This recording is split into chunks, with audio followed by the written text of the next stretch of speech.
Hey guys, today I'll show you what to do if you are having a problem with your broken keys on your keyboard. First thing you can do, you can do this. Just hold your Win key plus your ESC and see if your keyboard is functioning. Next thing you can do is go to your device manager and update your keyboard driver. So right click here and then click on your device manager.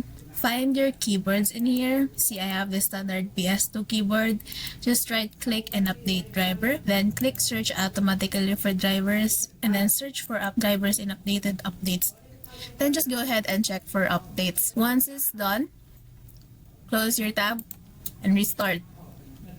Now, if that doesn't work, you need to go to your settings. I go to your accessibility first.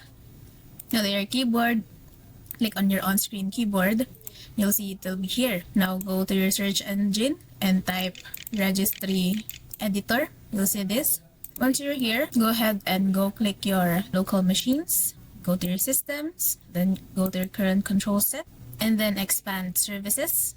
And then you need to find I8042PRT, this one, and then click on start, double click. Here, make sure it is 1. Type on 1 in here. So go to your on-screen keyboard, type, and then click OK.